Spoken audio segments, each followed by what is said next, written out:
Welcome back to Our Chicago. I'm Stacey Baca. My guests this morning are Dr. Mercedes Carnathan, Professor and Vice Chair of Preventative Medicine at Northwestern's Feinberg School of Medicine. She is also President-elect of the American Heart Association Chicago chapter. And Dr. Heather Baker, Principal of Dorothy Simon Elementary School in Winnebago, and also a survivor of sudden cardiac arrest. We are talking about women's heart health. February is American Heart Month. And Dr. Baker, I just want to go back to your personal story too, because what happened that day when you were going through cardiac arrest, people around you and your coworkers, they saved your life.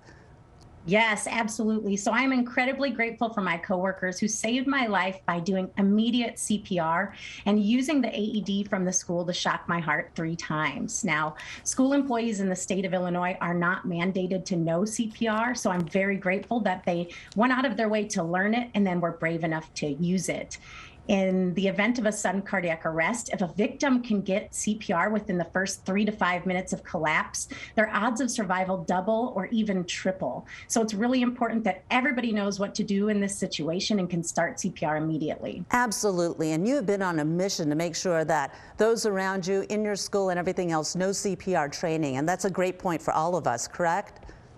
Absolutely. So my mission is to have everybody CPR AED trained. And if we can't get everybody, just train as many people as possible. You never know when something like this will happen. And actually, a lot of sudden cardiac arrests happen at home. So odds are high that this could happen to your loved one or family member. And you want to know what to do to save their life. Absolutely. So Dr. Carnathan, let's go ahead and talk about the preventative measures that women need to know about. Because when you think about this and the death rate for this being worse than all cancers combined, I feel like women don't know about that. And why is that?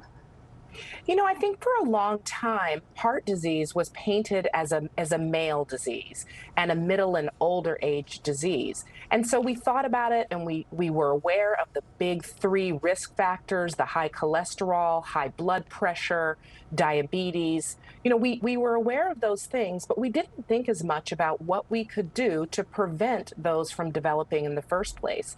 And, you know, my research and work has really focused on the role of lifestyle behaviors. So maintaining a healthy diet where you eat just enough and not too much, moving regularly, being physically active, and sleeping well, a point that we often forget about, but being able to rest well and recover and get ready for the next day, equipped to make those positive lifestyle changes, is what we need as women in order to protect ourselves in the long run. It's like putting our health first, because so many of us are like, I have to go do this, I have to go do that, this is going to suffer, I'm stressed out. Like all those different factors playing a role in how we live our lives and our health ultimately. I think that's a really good point. And it's interesting when I talk with other women and I ask them, what do you think the leading cause of death is? They say stress.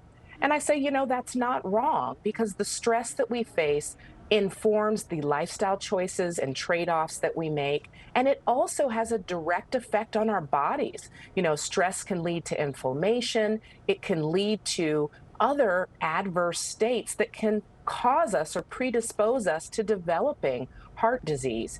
And so finding ways to manage our stress, and I think we manage our stress very well by being physically active, by talking with people and acknowledging our challenges.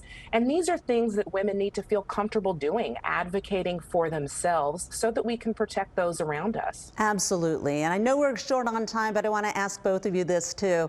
What is your plan? What do you want people to do and move forward with as we move into this month of awareness, month of education in February? Well, I'll jump in to say that, you know, what I really would like to see is that women really be very thoughtful about the example that they can set for their families, their children, and themselves by maintaining a healthy lifestyle. I've got 2 young children, including a daughter. I really do emphasize the value of being physically active, being engaged, setting a regular schedule to go to sleep at the right time. I think all of those steps are really important at any stage of life. And Dr. Baker? Yeah, wear your red for awareness, spread my story, get CPR AED trained, and most importantly, I tell people, listen to your body, take care of yourself, and if something doesn't feel right, don't wait to get checked out. Go see a doctor immediately. Right. time is of the essence. So doctors, both of you, just thank you so much. Dr. Baker, Dr. Carnathan, appreciate your thoughtfulness to the subject. And of course, Dr. Baker sharing your personal story as well. Thank you both. Great, thank you. Thank you so much. And that does it for our Chicago. Hey, if you like that video, be sure to subscribe to our ABC7 Chicago YouTube channel.